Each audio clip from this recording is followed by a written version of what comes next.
আসসালামু আলাইকুম।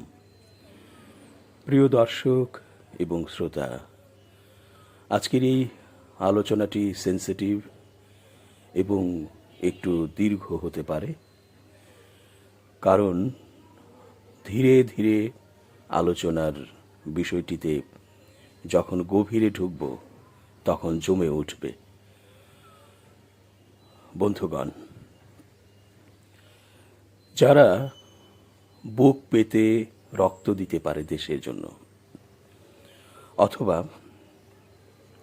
নানা অসঙ্গতির বিরুদ্ধে দাঁড়াতে পারে, এবং এটা তখন হয় যখন এই অসঙ্গতিগুলো মানুষ সহ্য করতে করতে করতে করতে দেয়ালে পিঠ ঠেকে যে দেয়াল ভেদ করে চলে যায়, তখন মানুষ বাধ্য হয়, প্রতিবাদী মানুষেরা বাধ্য হয় অস্ত্রের মুখে নিজের বুক পেতে দিতে। যেমন আবু সাইদ সহ আরও যারা আছেন, হাজার হাজার শহীদ, তাদের কথা বলছি। এছাড়া আপনি মুক্তিযুদ্ধের কথাও এখানে আনতে পারেন, অথবা 90-এর যে গণ অভ্যুত্থান সেই কথাও আনতে পারেন। মানুষ তো আর এমনিতেই জীবন দেয় না। নিশ্চয়ই এমন একটা অবস্থায় চলে যায় মানুষের ধৈর্যের সীমার রেখা, যখন মনে করে যে জীবন দেয়া ছাড়া আর তো কোনো পথ খোলা নেই। জামাত ইসলামের যে নেতা যারা ফাঁসি গ্রহণ করলেন, সেই নেতাগুলো কোন পর্যায়ের নেতা ছিলেন, এবং যারা ফাঁসিতে ঝোলেননি, যেমন গোলাম আজম, তিনি মারা গেছেন জেলখানাতে থেকেই, এবং দেলোয়ার হোসাইন সাইদি, তিনিও কিন্তু জেলখানাতে থেকে মারা গেছেন, বা তাকে মারা হয়েছে, যেটাই বলি। অর্থাৎ এইভাবেও ফাঁসি না নিয়েও মারা গেছে, তার মানে আমরা ধরে নিতে পারি যে তাদেরও ফাঁসি হতো। তাহলে বোঝা গেল যে ফাঁসির দড়ি তাদের কাছে কোনো ব্যাপার নয়, যদি প্রতিবাদটি সেই লেভেলের হয়। অর্থাৎ এখানে জনগণের জন্য, ভালোর জন্য, উত্তমের জন্য, এবং একটি খারাপ রেজিমের বিরুদ্ধে দাঁড়ানোর জন্য, সুতীব্র আন্দোলন জাগিয়ে তোলার জন্য নিজের জীবন মানুষ এইভাবে দিয়ে দেয়। সেখানে কিন্তু কোনো সমঝোতা থাকে না। আজকের এই আলোচনার আমরা কাভারে কিন্তু লিখেছি শিরোনাম দিয়ে যে জিতে গেল সমঝোতা, হেরে গেল জনতা। নিশ্চয়ই এটার কারণ আছে। আজকে যদি আপনারা দেখেন যে 12 ফেব্রুয়ারির যে নির্বাচন হলো, ডাক্তার শফিকুর রহমান তিনি কিন্তু তার স্টেটাসে বারবার এমন ইঙ্গিতই দিচ্ছিলেন তিনিই প্রধানমন্ত্রী হতে যাচ্ছেন। এবং এটা শুধু তার স্টেটাস নয়, এটা কিন্তু আপামর মানুষের যেটা স্ফুরণ সেটা আমরা দেখেছি। এবং যতগুলো জায়গায় কথা বলার সুযোগ হয়েছে, মেশার সুযোগ হয়েছে, মানুষের ওপেন যে অনুভূতি প্রকাশ সেটা আমরা দেখেছি বা শুনেছি। সেটা ট্রেনে হোক, লঞ্চে হোক, বাসে হোক, অফিসে হোক, চায়ের দোকানে হোক, অথবা এরিস্টোক্রেট কোনো 5 তারকা হোটেল হোক, সব জায়গায় কিন্তু 11 দলীয় জোটের জয় জয়কার ছিল। এবং মানুষ যেহেতু জানে ইতিহাস যে হাসিনার রেজিম কেমন ছিল, অর্থাৎ যতগুলো সময় টার্ম এই হাসিনা শাসন কার্য পরিচালনা করেছেন, একইভাবে বিএনপিও কিন্তু করেছে। ফলে মানুষ কিন্তু জানে স্টাইলটা কি, অর্থাৎ এদের রাষ্ট্র শাসনের স্টাইল কি, এটা মানুষ কিন্তু জানে। এমন না যে মানুষ জানে না, অথবা ভুলে গেছে, অথবা মনে নেই। এখন তো আপনারা জানেন যে ইন্টারনেটের যুগ। এখন তো মুহূর্তেই সব ডাটা, তথ্য, ভিডিও, অডিও সব কিছুই বের করে ফেলা সম্ভব হয়, এবং এগুলো যার কাছে যেভাবে আছে সবাই কিন্তু আপলোড দিয়ে রাখছে বা রেখেছে, ফলে কিন্তু সহজে পাওয়া যাচ্ছে। এখন আর সিডির দোকানে যে, অথবা কোনো রেডিও স্টেশনে, অথবা কোনো পত্রিকা অফিসে, অথবা কোনো টেলিভিশন চ্যানেলে যে নানা কৌশল কারিশমা করে আদায় করতে হচ্ছে না। এখন অনলাইনেই সব পাওয়া যাচ্ছে। ফলে মানুষ কিন্তু ভুলে গেলেও আবার স্মৃতিতে ফিরিয়ে ফিরিয়ে আনতে পারছে ওই দৃশ্যগুলো। মানুষ কিন্তু ভোলেনি স্টাইলটা কি। যাই হোক, সব বিচার বিশ্লেষণ করে মানুষ কিন্তু চিন্তা করেছিল যে একটিবার 11 দলীয় জোটকে দেয়া যাক, কারণ জামাত তো পরিপূর্ণভাবে ক্ষমতায় কখনোই আসেনি, পাশাপাশি আসেনি এনসিপি অথবা অন্যান্যরা। ফলে এখানে একটা মানুষের সাপোর্ট কিন্তু খুব সাধারণভাবেই বলা যায় যে ছিল। আরেকটা হচ্ছে জুলাইয়ের যে বিপ্লব হলো, সেই বিপ্লবের একমাত্র সামনের সারির যে নেতৃত্ব দিয়েছে তারা তো এই নাহিদ ইসলাম, সার্জিস আলম, আসিফ মাহমুদ, হাসনাত আবদুল্লাহ সহ অনেকেই, তাই তো? তাদেরই তো দল এখন এনসিপি। সুতরাং এনসিপিও তো আর কখনো ক্ষমতায় আসেনি।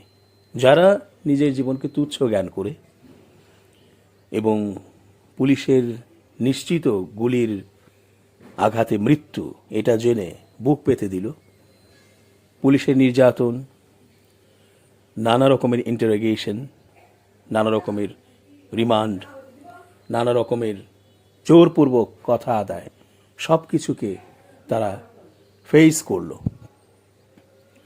এবং তারা সকল নির্যাতন সহ্য করল, জীবনও দিল। সেই দল এনসিপি, সেই দল কি যোগ্যতা রাখে না বাংলাদেশের শাসন ক্ষমতায় আসার? এবং সেই দল যদি শাসন ক্ষমতায় আসতো বা আসে, তাহলে তো তারা বাংলাদেশের জন্য ভালোই করার কথা। কারণ তো তারা তো কোনো দলের হয়ে কাজ করেনি, না জামাত, না কোনো বামপন্থী দল, না বিএনপি অথবা অন্য কোনো গোষ্ঠীর হয়ে। অনেকেই তো আমেরিকার কথা বলছে যে আমেরিকার চালে রেজিম চেঞ্জ হয়েছে। কথাগুলো শুনলে মেজাজ তো খারাপ হয়ই। মনে হয় ওই লোকগুলোকে সামনে এনে তাদেরকে নাম ধরে ধরে জেলখানায় পাঠিয়ে দেওয়া উচিত এবং ফাঁসির কাষ্ঠে ঝোলানো উচিত। কারণ তারাও তো হাসিনাকে সমর্থন করছে।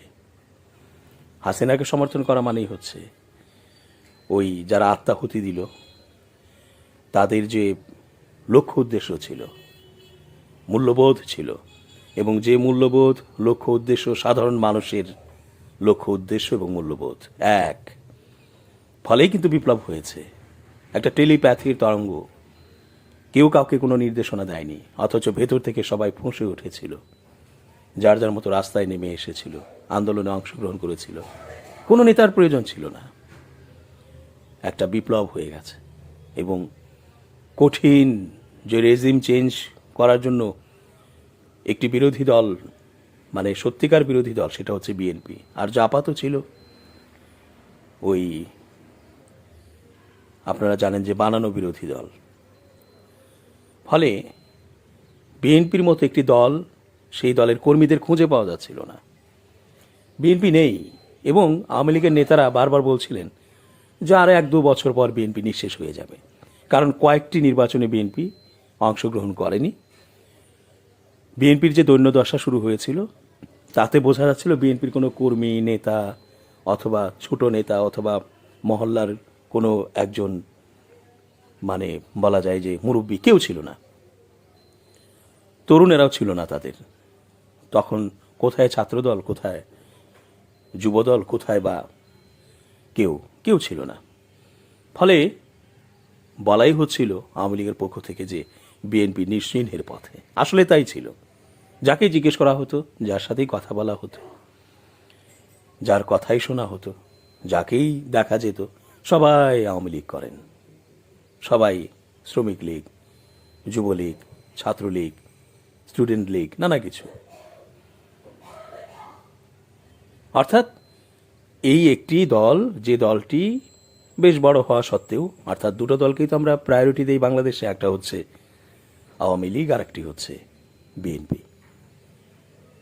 এবং বিএনপি কিন্তু যথেষ্ট শক্তিশালী দল ছিল এক সময়। তার তুলনায় আওয়ামী লীগ বরং কম শক্তিশালী ছিল। অথচ সেই বিএনপি কিছুই করতে পারছিল না।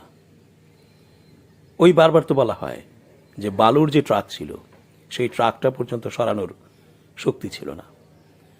অথচ সেই রকম যদি থাকতো, যে জীবন গেলে যাবে, আমার নেত্রীর বাসার সামনে বালুর ট্রাক থাকবে, আমার কেন্দ্রীয় কার্যালয়ের সামনে নানাভাবে প্রতিবন্ধকতা তৈরি করা হবে, এটা আমার গণতান্ত্রিক অধিকার, আমি জীবন দিয়ে দেব, বালুর ট্রাক সরাবো। বালুর ট্রাক সরাতে যেয়ে যদি 2, 4, 5, 10 জনের জীবন যেত, ইতিহাস রচিত হতো না? বালুর ট্রাক কেন, সরকারের পতন তো ঘটে যেত। যখন মানুষ জীবনের চেয়ে দেশকে বেশি পছন্দ করে, দেশের মানুষের অধিকারকে পছন্দ করে, অন্যান্য মানুষের চাওয়া পাওয়াকে মূল্য দেয়, এবং নির্যাতন জুলুমের আধিক্য যখন চূড়ান্ত পর্যায়ে পৌঁছে যায়, তখন যারা নেতৃত্ব দিতে চায়, যারা মানুষের জন্য কাজ করতে চায়, সবাই তো আর যাবে না বন্দুকের সামনে, তারা বন্দুকের মুখে, জেল জুলুম গুমের হত্যার মুখে তারা নিজেকে ফেলে দেয়। করো যা করার করো, কিন্তু আমি আমার লক্ষ্যে পৌঁছাবো। বালুর ট্রাক সরতো না, রেজিমের পতন ঘটতো না শুধু বিএনপির মাধ্যমেই বা বিএনপির নেতৃত্বে? নিশ্চয়ই ঘটত। কিন্তু বিএনপি সেই রকম কার্যকর একটি বিরোধী দল অথবা বিপক্ষ দল, বিরোধী দল হিসেবে তো স্বীকৃত ছিল না, তারা সংসদেই ছিল না, বিরোধী দল আবার কিসের? কিন্তু আসলেই তো বিরোধী দল, বিরোধী পক্ষ। সুতরাং বিরোধী পক্ষ যদি এইরকম স্ট্রং হতো, তাহলে বিএনপির মাধ্যমে সরকারের পতন হতো। মানুষ দেখতো যে বিএনপির নেতৃত্বে এই ফখরুল ইসলাম আলমগীর থেকে শুরু করে যারা আছেন, এদের নেতৃত্বেই, বা তারেক রহমান যদি লন্ডন থেকেও পরিচালনা করেন দলকে, তো সেইভাবে বিএনপির নেতৃত্বেই জনগণ রাস্তায় নেমে আসতো এবং বিএনপির নেতৃত্বেই হাসিনার রেজিম চেঞ্জ হতো। তা তো হয়নি। যাদের নেতৃত্ব হয়েছে তারা একেবারেই তরুণ, তারা একেবারেই খুব অল্প সময়ের ইতিহাসগুলো জানা মানুষ, অথচ তারা এমন প্র্যাকটিস করেছে, এমনভাবে তারা রাজনীতির গভীরে ঢুকে গিয়েছিল, দেশের নানা বিষয়ে, নানা রেজিমের ব্যাপারে, যে তাদের জ্ঞান যারা মুরব্বী ছিল রাজনীতিতে তাদের চেয়ে অনেক বেড়ে গিয়েছিল, এবং তারা বুঝে ফেলেছিল এই অল্প সময়ের তাদের জার্নিতেই বা এই ছোট্ট জীবনেই। ফলে তারা করে ফেলতে পেরেছিল একটি বিপ্লব, যেটা বিএনপির মতো একটি বড় দল, যাদের নেতৃত্বেই বিপ্লব হওয়ার কথা ছিল, তারা করতে পারেনি। এখন দেখেন তারাই কিন্তু মধু খাচ্ছে আর বিপ্লবীরা কোণঠাসা হয়ে থাকছে। এর কারণ হচ্ছে এটা যে সমঝোতা জিতে গেছে, হেরে গেছে জনতা। এখন জনতা সবাই তো আর রাস্তায় নামবে না, বা সবাই তো জীবন দেবে না।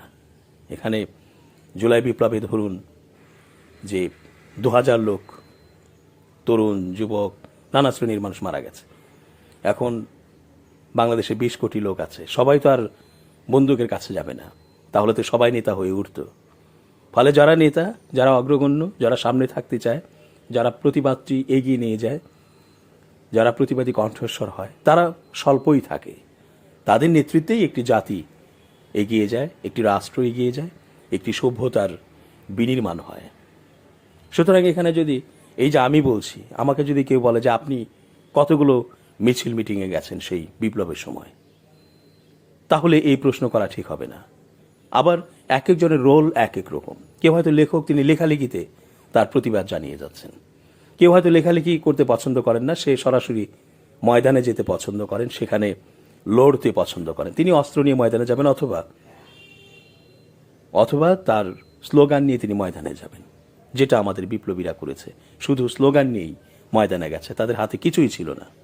বিপরীত অস্ত্র শস্ত্র, হেলিকপ্টার থেকে গুলি করা, তারপরে স্নাইপার ব্যবহার করা, রাইফেল ব্যবহার করা, বিদেশি সৈন্য নিয়ে এসে হামলা করা, লাঠি পেটা করা, জিজ্ঞাসাবাদের নামে নির্যাতন করা, সব কিছুই কিন্তু ছিল। এখন কিভাবে সমঝোতাটা হয়েছে সেটা বলি। সেটা হলো 12 তারিখে যখন নির্বাচনটি হলো এবং বোঝাই যাচ্ছিল 11 দলীয় জোট ক্ষমতায় চলে যাচ্ছে, ডাক্তার শফিকুর রহমান বলছিলেন বিকেল এবং সন্ধ্যার মধ্যে যে কোনোভাবেই আপনারা বিজয় আসলে তার উদযাপনটি যেন উল্টাপাল্টাভাবে না করেন, যেন আপনারা নিয়ন্ত্রণহীন হয়ে না পড়েন, যেন আড়ম্বরপূর্ণ না করেন, যেন খুব বেশি উদ্বেলিত না হন। শান্ত থাকবেন, ধীর স্থির থাকবেন। এ বিজয় জনগণের বিজয়। আসলেই তো তাই। বিপ্লবের পর বিজয় আসার দরকার ছিল বিপ্লবীদের। সে 1 বছর, 2 বছর, 5 বছর, 10 বছর, যত বছর পরেই হোক, বিপ্লবীদেরই তো বিজয় আসার কথা ছিল। যদিও এর মধ্যে অভিযোগ এসেছে যে বিপ্লবীরা নানা অপকর্মে জড়িয়ে গেছে, তারাও দুর্নীতি করা শুরু করেছে। তাদের এই যে বিপ্লবী তারা এই বিষয়গুলো দেখিয়ে বা বলে, চাঁদাবাজি অথবা নানা কাজ বাগিয়ে দেয়া অথবা কোনো স্বার্থ উদ্ধারে, ফলে এই প্রশ্নের কারণে কিন্তু তাদের যে জনপ্রিয়তা সেটাও কমে এসেছিল। পাশাপাশি একটা বড় প্রোপাগান্ডা তো ছিলই, কারণ আওয়ামী লীগের প্রত্যেকটি লোক তো এখনও আছে, তখনও ছিল, এবং তারা কিন্তু মিশে যাচ্ছিল বিএনপি বা অন্যান্য দলের সাথে। ফলে তারা নানাভাবেই এই বিপ্লবীদের কোণঠাসা করেছে। বিপ্লবীদের বিরুদ্ধে যে অভিযোগ সেটা হয়তো 100% সবখানে ঠিক নয়, কিন্তু 25%ও যদি হয়, সেটার কারণে হলেও এদের বিরুদ্ধে প্রচারটা অনেক বেশি হয়েছে, ফলে এদের জনপ্রিয়তা কমেছে। তবে এমনটা কমেনি যে তারা ভোটে জিতবে না। মানুষ ভোট দিত, কারণ পুরাতন পাপীরা এসে আবারও খাওয়া দাওয়া শুরু করবে, বাংলাদেশে দুর্নীতি করা শুরু করবে। সেটার চেয়ে বরং নতুন যারা আছেন তারা করুক।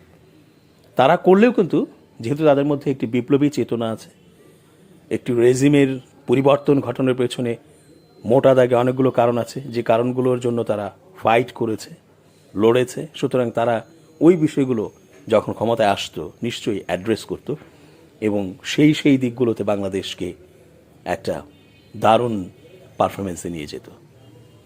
তাহলে কিভাবে এই জয় ছিনতাই হয়ে গেল? সমঝোতা। 11 দলীয় জোট এবং বিএনপি সমঝোতা করেছে ডিপ স্টেটের সাথে। ডিপ স্টেট, বিএনপি এবং জামাত, অর্থাৎ ডিপ স্টেট, বিএনপি এবং 11 দলীয় জোট, এরা সমঝোতা করেছে। 12 তারিখ 9টার পর যখন রেজাল্ট চেঞ্জ হয়ে গেল, দিন রাত হয়ে গেল, তার মানে 9টার আগে পর্যন্ত জামাত 11 দলীয় জোট এগিয়ে, বিশাল ব্যবধানে এগিয়ে। 9টার পর থেকেই, অর্থাৎ 10টা 11টার দিক থেকে পুরো এই দিনটি রাত হয়ে গেল, উল্টে গেল রেজাল্ট। আর তখন কিন্তু এই সময়টাতে এই 11 দলীয় জোট কিন্তু তারা কুইক একটা মিটিং করেছিল যে এ পর্যায়ে আমাদের কি করা উচিত। তখন আমরা আশা করেছিলাম যে একটি বিরাট আন্দোলনের ডাক দেবে সেই রাতেই, রাত 12টাতেই মানুষ নেমে আসবে রাস্তায়, রাত 12টাতেই মানুষ নেমে আসবে রাস্তায়। কিসের এই রেজাল্ট আমরা মানি না। নানা জায়গায় ছলচাতুরি, নানা জায়গায় মিথ্যে ভোট দেয়া, নানা জায়গায় ব্যালট পেপারে সিল, নানা জায়গায় নানা অসঙ্গতি এবং রেজাল্ট শিটে কাটা ছেঁড়া, ওভার রাইট করা, এগুলো আমরা দেখেছি, জাতি দেখেছে। সুতরাং এইগুলো ঠিকঠাক মতো ঠিক না করলে অথবা পুনর্বার নির্বাচনের আয়োজন না করলে এই নির্বাচন আপাতত স্থগিত এবং পরিপূর্ণভাবে নির্বাচন সব দেখে শুনে যাচাই বাছাই তদন্ত সাপেক্ষে একদম পিওর একটি রেজাল্ট আসতে হবে, যেটা সবার উপস্থিতিতে সবার চেকিংয়ে হবে এবং তারপরে যে সত্যিকার রেজাল্টটি আসবে সেই রেজাল্টটি আমরা মেনে নেব এবং সেটা নিশ্চয়ই 11 দলীয় জোটের পক্ষেই যেত। আপনারা যারা শুনছেন মনে করছেন যে বিএনপি অথবা জিতে যাওয়ার দল, তারা যদি মনে করেন যে মাইন্ড করলাম, আমরা মাইন্ড করে তো লাভ নেই। ধরুন আমি এস যে রতন, আমার একটা ত্রুটি আছে, আপনি ধরলেন এবং ত্রুটিটি সত্যিই বাস্তব, তাহলে সেই ত্রুটি আমার সমাধান করতে হবে না? সেই ত্রুটির জন্য আমার অ্যান্সার দিতে হবে না? অ্যান্সার মানে সমাধান। তো সেই সমাধান করে যদি দেখা যায় হ্যাঁ ত্রুটিটা ত্রুটি ছিল এবং আমি সেখানে হেরে গিয়েছি, তাহলে সেটা তো করতে হবে। আর সেটা যখন আমি করব তখন না আমি একটা সাচ্চা লোক হব, আমি তখন বলতে পারবো ন্যায় প্রতিষ্ঠিত হয়েছে। ন্যায় প্রতিষ্ঠা পাবার পর আমার যদি ফেইল আসে রেজাল্ট, আমি ফেইল, যদি পাস আসে রেজাল্ট, আমি পাস। যাই হোক, সেটা হলো না। মানুষ কিন্তু মুখিয়েছিল, সাধারণ জনতা, কারণ সারা রাত সেদিন মানুষ জেগেছিল আসলেই রেজাল্ট কি হচ্ছে কি হচ্ছে। এই দেখা যাচ্ছে জামায়াত এগিয়ে বা 11 দলীয় জোট এগিয়ে, এই আবার বিএনপি এগিয়ে, যেটা অকল্পনীয়। বিএনপির তো এত ভোট হওয়ার কথা না, কারণ তারা কেমন রেজিম চালায় তাদের নিয়ে কি আশঙ্কা আছে, কি শঙ্কা আছে মানুষের রাষ্ট্র পরিচালনা যখন তারা করবে, সেটা মানুষ জানে না, বিএনপিরা তো জানে। এবং তারা বলে যে এগুলো না হলে আমরা চলবো কিভাবে? রাজনীতি কি আমি ওমরের মতো করতে চাই, যে আমার সব কিছু বিতরণ করে দিয়ে ফাঁকা হয়ে পড়ে রইলাম, কপর্দকহীন দিনহীন জীবনযাপন করলাম, অর্থ নেই, টাকা নেই, খাবার নেই, এরকম করার বা এরকম অবস্থায় থাকার জন্য কি রাজনীতি করি? মানে নবী সাল্লাল্লাহু সাল্লাম, ওমর, আবু বকর যারা রাজনীতি করতেন, তারা তো মাঝে মধ্যে না খেয়ে থাকতেন, রাস্তায় বেরোতেন, খাবার নেই, ক্ষুধায় 3 দিন ধরে কাতর। তারা ছিলেন রাজনীতির সিপাহসালার, তারা ছিলেন প্রধান রাজনীতির। তো সেই রকম রাজনীতি মানুষ করবে এখন? ফলে তারা নিজেরাও বলে যে আমরা রাজনীতি করি তো কিছু পাওয়ার জন্য, সেটা চাঁদাবাজির মাধ্যমে আসে বা কিসের মাধ্যমে আসে সেটা তো ইস্যু না। ইস্যু হচ্ছে আমার পেতে হবে, আমার গাড়ি বাড়ি সম্পদ, আমার ছেলেপুলের বিদেশে লেখাপড়া এবং তাদের এস্টাবলিশমেন্ট আমাদের দরকার এবং পাওয়ারও দরকার, কারণ আমরা ব্যাটাগিরি করতে চাই, দাদাগিরি করতে চাই। ফলে যেটা বোঝা যায়, যে কথাটি আগেই অনেকেই হয়তো বলেছেন, আমি এখন বলছি, সে সময় এই আন্দোলনের ডাক দেওয়া হয়নি, মানুষ মুখিয়েছিল, সারা রাত জেগেছিল, সবাই স্ট্যান্ড বাই ছিল, ডাকলে মানুষ রাস্তায় নেমে আসতো। রাখো তোমার নির্বাচন, মানি নাই নির্বাচন, চলবে না। একটা খাঁটি ন্যায়ভিত্তিক নির্বাচন হতে হবে। একটা ব্যালটও যদি উল্টাপাল্টা দেখা যায়, একটা সাইনও যদি উল্টাপাল্টা হয়, একটা ওভার রাইটিংও যদি থাকে একটা রেজাল্ট শিটে, তাহলে আমরা মানব না। একেবারে নিখুঁত হতে হবে। নিখুঁত হবার পর যদি আমার শত্রু, অর্থাৎ আমাদের বাংলাদেশের শত্রু ভারতের কোনো এজেন্ট, আমরা জানি, চোখে দেখা, স্পষ্ট প্রমাণিত, যদি নির্বাচিত হয়ে যায়, আমরা বলবো তোমারই অধিকার আছে বাংলাদেশ পরিচালনার, কারণ জনগণ তোমাকে ভোট দিয়েছে। কিন্তু তা যদি না হয়, তাহলে আমরা মেনে নেব কেন? এখানেই সমঝোতাটা হয়েছে। এই ডিপ স্টেট মানে তো বোঝেন, বাহিনী, সকল বাহিনী, সচিব, সরকারি আমলা টামলা যারা আছেন, এটা একটা স্টেট, মানে ছায়া রাষ্ট্র। রাষ্ট্র চালায় তো তারাই তো কন্ট্রোল করে, ম্যানেজ করে। আমরা যারা জনপ্রতিনিধি হই, তারা কিভাবে রাষ্ট্র চালাই? ফলে কার্যকরভাবে যেহেতু তারা চালায়, টেকনিক্যাল জায়গাটা তারা দেখে, সুতরাং এটা হচ্ছে ডিপ স্টেট। এইটার সাথে 11 দলীয় জোট, বিএনপি সমঝোতা হয়ে গেছে যে ভাই, বাংলাদেশটাকে একটা ভালো জায়গায় নিতে গেলে এখানে যদি ইসলামের দিকে, বিপ্লবের দিকে একটা টান থাকে, মানে ওই দিকে যদি জয় আসে, তাহলে বহির্বিশ্ব এটাকে ভালো চোখে দেখবে না। এই দেশটাকে একটু উগ্রতার দিকে যাওয়া, একটু ইসলামপন্থী হয়ে যাওয়া, একটু বিপ্লব, কাউকে মানে না, তোয়াক্কা করে না, ভারতকে বৃদ্ধাঙ্গুলি দেখায়, বা অন্যান্য রাষ্ট্রগুলোকে তোয়াক্কাই করে না, আমেরিকার মতো রাষ্ট্রকে বৃদ্ধাঙ্গুলি দেখায়। সুতরাং এরকম একটি জোট যেন ক্ষমতা না আসে, দেশটির ভালোর জন্য বিএনপিকে আনো, দাও ক্ষমতাটা। আর তোমাদেরকেও কিছু মন্ত্রিত্ব, কিছু এটা সেটা সুবিধা দিচ্ছি, তোমরা এইভাবে মেনে নাও, পরিস্থিতি দেখা যাক, এগিয়ে যাক সময়, তারপর যখন সব কিছু ঠিক থাকবে তখন তোমরা নিও পারলে। এবং এটা কিন্তু ওই যে ডিপ স্টেটের মধ্যস্থতায় এই দুই দলের মধ্যে বা দুই গোষ্ঠীর মধ্যে, দুই জোটের মধ্যে সমঝোতা হয়ে যায়। এবং সমঝোতার প্রেক্ষিতে এই যে ক্ষমতা এলো, আরেকটি জোট বিরোধী দলে থাকলো, আর ডিপ স্টেট তো আনন্দে আত্মহারা। কারণ তাদের তো একটা উদ্দেশ্য আছে, সেই উদ্দেশ্য তো এই দুই জোট বুঝলেও বুঝতে চায়নি, বা আপাতত দরকার নেই, হাতের কাছে আমরা রত্ন মাণিক্য মুক্ত পেয়েছি, সেটাই ধরতে চাই। একটু পরে 5 বছর 10 বছর পরে কি হবে, আবারও ফাঁসির কাছে বিএনপির লোকেদের ঝুলতে হবে কিনা, 11 দলীয় জোটের লোকেদের ঝুলতে হবে কিনা, সেটা ভাবেনি। মানে দূরদৃষ্টি সম্পন্ন এরা না, ফলে মেনে নিয়েছে।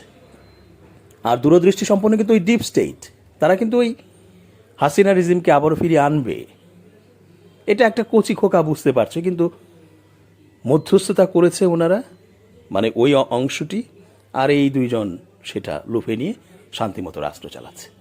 কিন্তু আমাদের যে আকাঙ্ক্ষা ছিল, এটার পরিবর্তন, ওইটা বাতিল করা, ওইটার বিচার করা, এটা করা, ওইটা করা, এই চাই না, ওই চাই না, নানা কিছু ছিল, সেগুলো সব শেষ। এগুলো শুধু সংসদে আলোচনা হবে, কিন্তু তীব্র প্রতিক্রিয়া, প্রতিবাদ, প্রতিরোধ হবে না।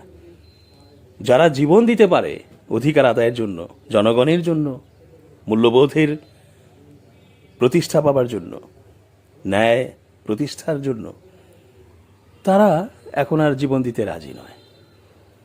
তারা সমঝোতায় রাজি, কারণ আর দরকার নেই জীবন দেওয়ার। এখন জনগণকে দেখানোর জন্য তারা সংসদে, মাঠে ময়দানে গরম করছে, কারণ না বললে তো আবার জনগণ ভুল বুঝবে যে কি ব্যাপার, কিছু বলে না কেন। কিন্তু যে ব্যক্তিদের মাধ্যমেই এই বিপ্লব হয়েছিল, যে ব্যক্তিগুলোর কারণে একটা দল ওই জায়গায় পৌঁছেছিল যে ফাঁসির কাজটি আমরা ঝুলতে পারি, কিন্তু অন্যায়ের কাছে মাথা নত করতে পারি না, এখন সব চলছে। এবং যেগুলো আকাঙ্ক্ষা ছিল সেগুলো কোনোদিনও আর বাস্তবায়িত হবে না। তার মানে কি, আকাঙ্ক্ষাগুলো হচ্ছে জনগণের চাওয়া, প্রত্যাশা, মনের কথা। অর্থাৎ এখানে সমঝোতা জিতে গেল, জনগণ হেরে গেল, আমরা জনগণ হেরে গেছি।